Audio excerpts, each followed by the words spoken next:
Welcome back to Aurora Tech Channel. Today, I will be reviewing this Tronxy Gemini XS IDEX printer. It has two extruders installed on the gantry that can move independently, which allows you to print two filaments with two different colors at the same time, use both extruders to print two objects at the same time, and even print water or chemical soluble filament as support for a more complex model. Let's take a look at the hardware of this printer. It has a print volume of 255 by 255 by 260. It uses two BMG clone extruders with a Bowden setup, and it comes with two MK8 style hot ends with long heat breaks. It has two filament sensors, a 32-bit board, silent stepper drivers, and a 3.5-inch color touch screen. It supports micro SD card and USB drive printing. However, it does not come with an auto bed leveling sensor, and you need to level the bed as well as calibrate the X, Y, and Z of the second extruder manually. It uses inductive limit switches on all X and Z axes and mechanical limit switches on the Y axis. For the motion system, it uses a dual lead screw Z axis with a timing belt, a steel wheel motion system on the X axis, and rubber wheels on the Y axis. I would like to thank Tronxy for sending me this machine to review, and with that, let's get started.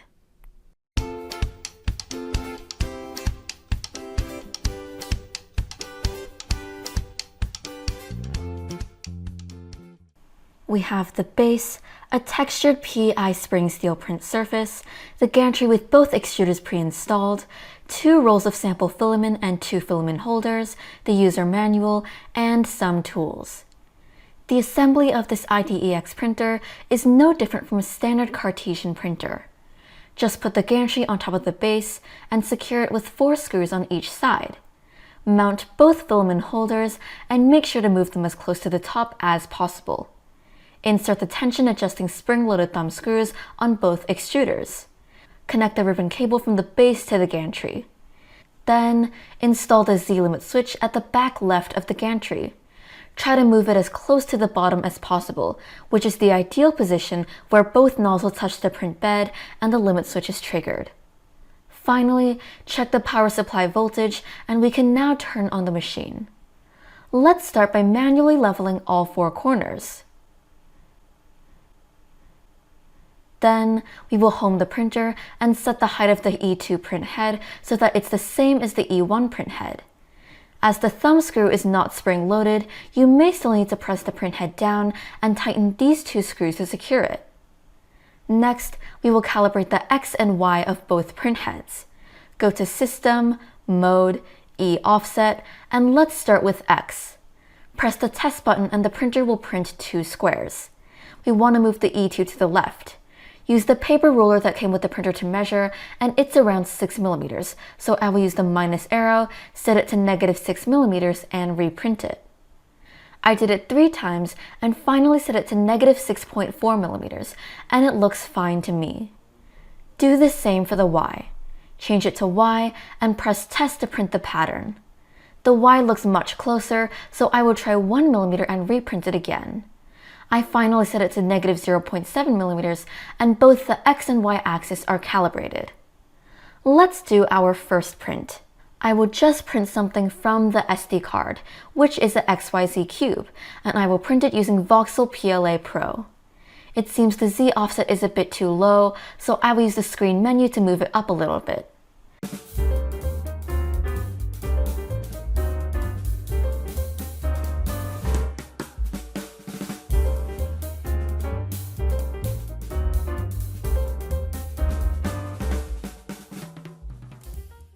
The cube was printed fine, but is not a standard 20mm cube, and is instead an enlarged version that took 1 hour and 42 minutes to print.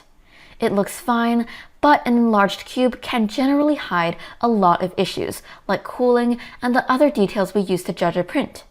So, I will set this printer up in Cura and slice a regular XYZ cube. As the printer is new, I don't see a printer profile available in Cura 5.1. According to the manual, you do need to add one yourself, so I will just add a custom FFF printer, name it Tronxy Gemini XS, and set the print volume to 255 by 255 by 260. Check the heated bed, and the number of extruders should be 2. You can leave the starting G-code as is, or you can put the Ender 3 starting G-code if you want. For extruder 1, set the filament diameter to 1.75 and leave the rest as is. For extruder 2, change the filament diameter to 1.75 and set the cooling fan number to 1. The user manual also suggests to set the retraction distance to 8 mm and the speed to 80 mm per second. Let's reprint the calibration cube. I will start with duplicate mode, so I will move the cube to the left, and the firmware of the printer will duplicate the motion of the first print head and use the second print head to print another one at the right. It said it would take 19 minutes, but I think the custom FFF printer profile may not be able to provide an accurate estimate. Before I start the print, I also need to go to System, Mode, and select Duplicate Mode.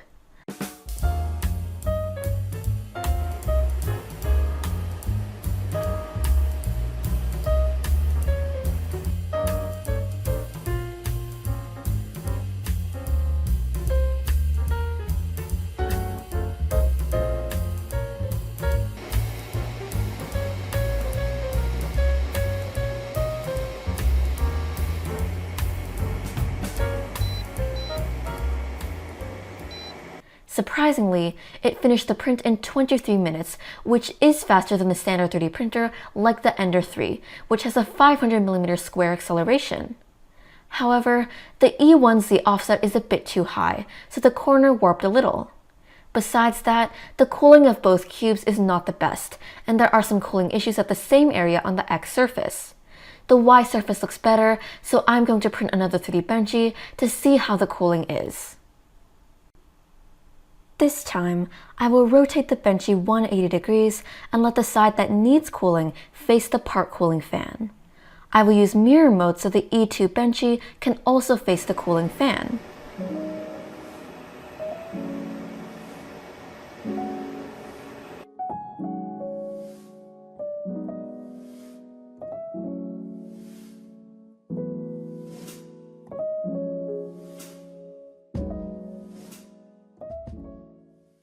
The print doesn't look too bad, but as expected, we have some cooling issues in these areas. The ghosting is also slightly more obvious than it would be on a regular 3D printer, as this Benchy was printed in 1 hour and 18 minutes, which is 30% faster than the Ender 3's default profile, which takes 1 hour and 50 minutes. The bottom looks fine, but the cooling issues caused by a single 4010 blower fan show up here. As you can see, the fan duct also isn't reflecting the air directly at the nozzle. Next, we will print with dual color, and let's try this tiny truck.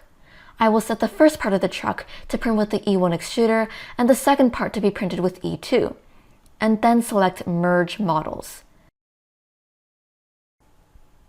I will enable the prime tower to let the nozzle wipe off the filament residue on the tower before it actually prints. I will use auto park mode so the E1 and E2 extruders can both print their parts and then park and wait at the dock.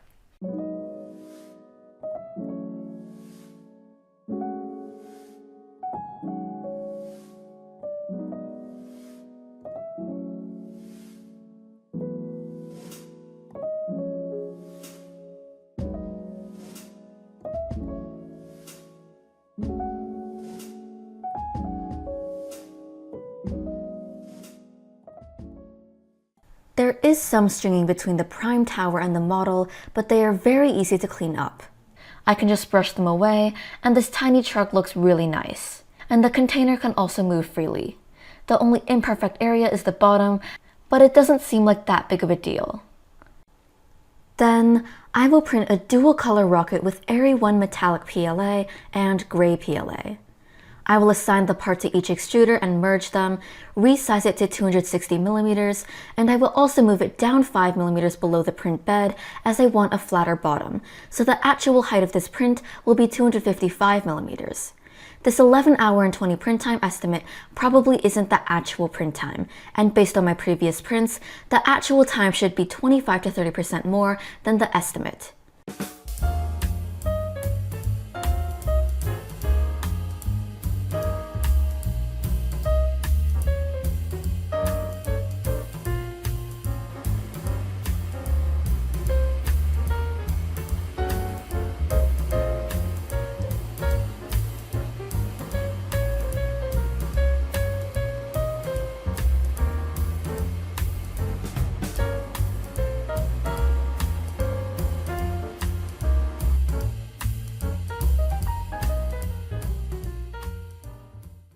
The print looks fine until the final few millimeters. You can hear the click sound preventing the gantry from moving up. As this print is just 255 millimeters tall, it should be fine, as this printer claims its maximum Z height is 260 millimeters. However, the spacer on the secondary Z axis on the right is bumping into the filament holder when it reaches around 250 millimeters. I checked the primary Z axis on the left, and it still had plenty of room. I remounted the filament holder to be as close to the top as possible, and checked to make sure that the Z limit switch was touching the bottom. I homed the printer and manually moved it up to see how high it could go. As you can see, when it moves above 250 millimeters, the spacer on the second Z axis bumps into the filament holder. The rocket itself looks okay, with just some easy to clean up stringing, which is normal on an IDX printer, but it is such a pity to get this defective rocket after spending almost 15 hours printing it. After that, I will use mirror mode to print this model of Elsa, Anna, and Olaf.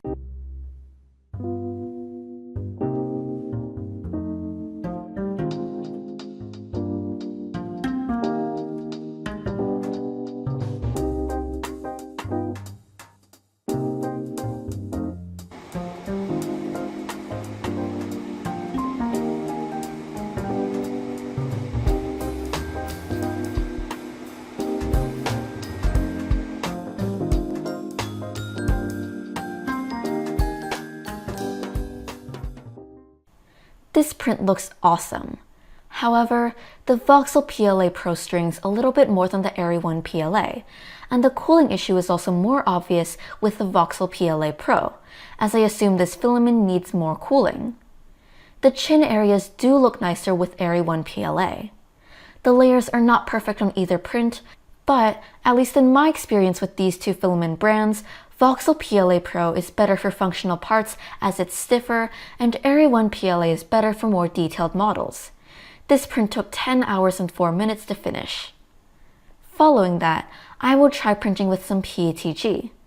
Let's do a head-to-head comparison using Prusa PETG and Eryone PETG. I will use duplicate mode to print 2 of these phone booths.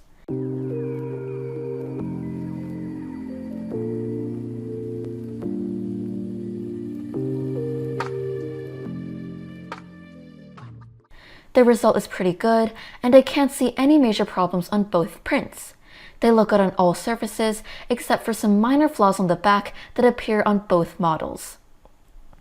Next, I will use some eSun PVA water-soluble filament as support to print this Hilbert cube and print the main body with Eryone Tricolor Silk PLA.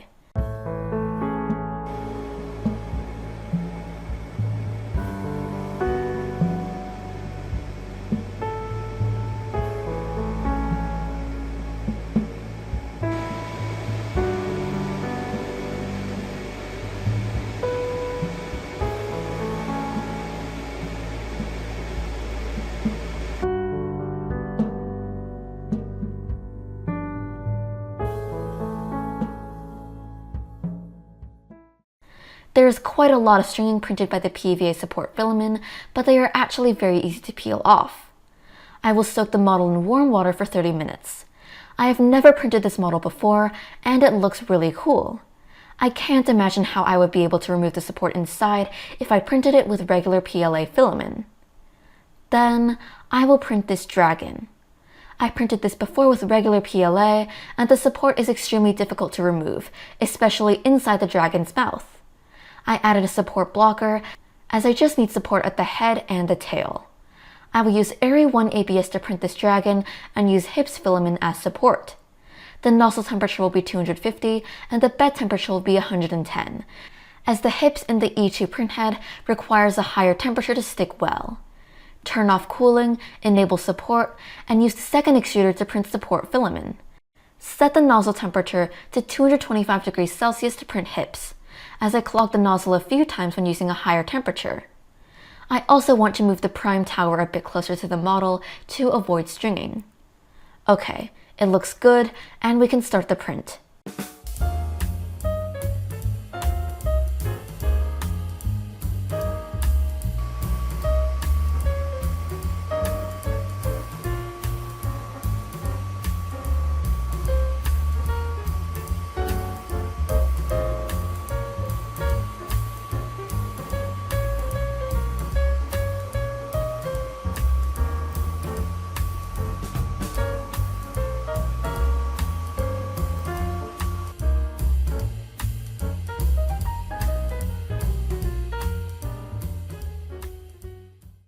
the print finished without any issues.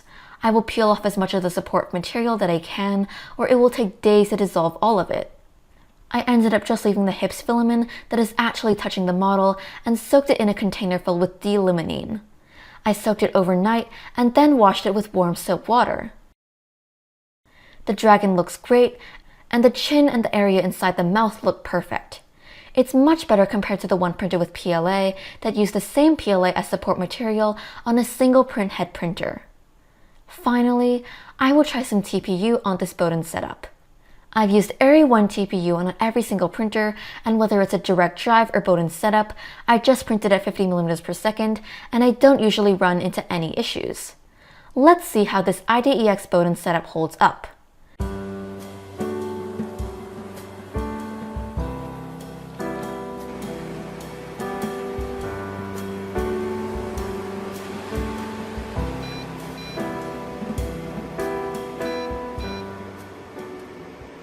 The ones printed with the E1 extruder are perfect, but the E2 extruder left some stringing at this area.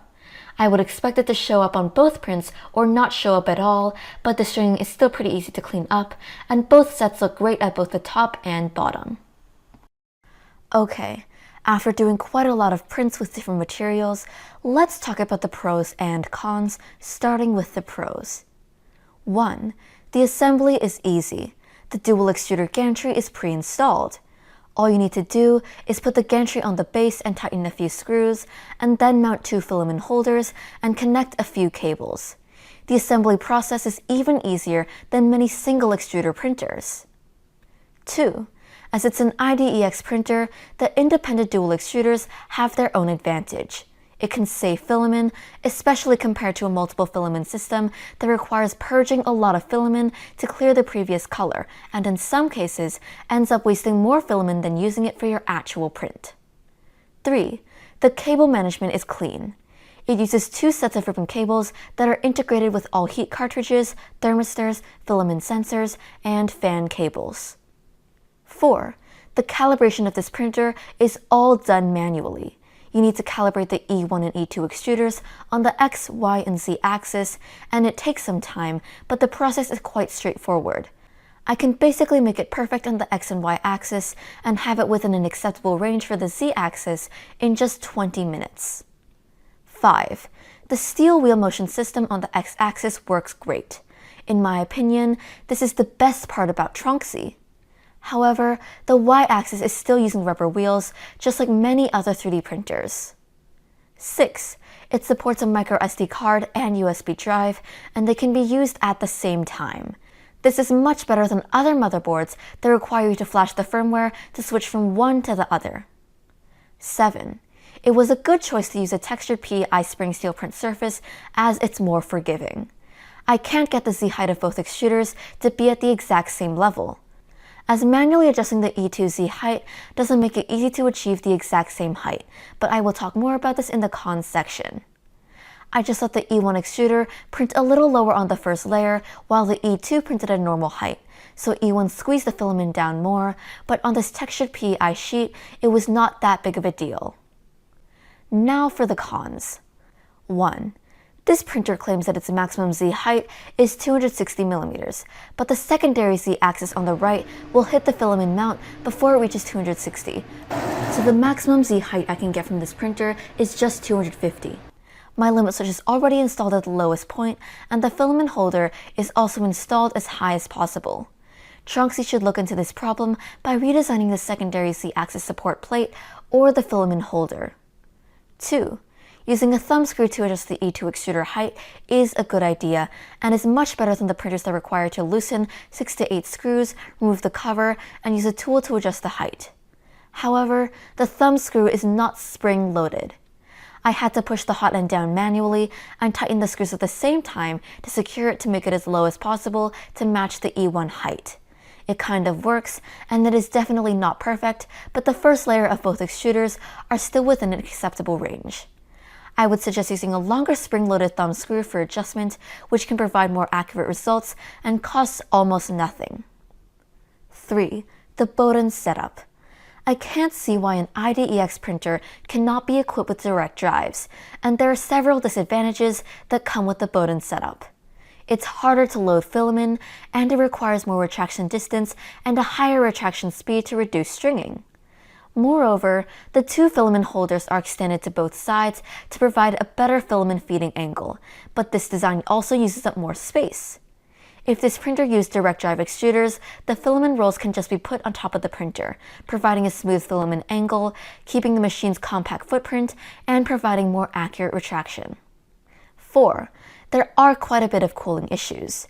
Both printheads are using a single 4010 blower fan, and if you want these little blowers to work well, the distance and the angle both need to be optimized. But from the picture, you can see the angle of the fan ducts makes them too far from the tip of the nozzle. The weak cooling is clearly shown in both the E1 and E2 extruders when printing the standard 20mm calibration cube, the 3D Benchy, and the model of Anna, Elsa, and Olaf. 5. The belt tensioner thumb screw is only available on the X-axis. If you need to adjust the Y belt in the future, you still need to loosen a few screws, pull the belt and tighten them back, which is not as convenient as a thumb screw. 6. The slicer profile. You need to add a standard FFF printer and enter all the parameters and set up your printer profile manually. I would expect this printer to at least come with a printer profile and let you import or copy the files manually to the Cura folder. In conclusion, if you just want to print two colors or print PVA water-soluble support filament with PLA or HIP support filament with ABS, using an IDEX is a better alternative to a multiple filament system, especially as it does not waste and purge so much filament. But if you want to print more than two colors, you still need to choose a multiple filament system or multiple tool heads if your budget allows for it. As a standard-size IDEX printer, this Tronxy Gemini XS is functional. The features like the dual color mode, duplicate mode, and mirror mode are in line with other IDEX printers I have tested. Everything is manual on this printer, and you do need to spend some time calibrating the X, Y, and Z axis. If this is your first printer, you may not be able to have it print well right out of the box like a simple single extruder printer. However, if you do have some 3D printing experience and would enjoy spending time just playing around with it, you are going to have a lot of fun. If you are interested in this IDEX printer, I put the link under the description. That's it for this video. If you like this video, please hit the like and subscribe button and click the notification bell to receive new video updates. I will see you next week.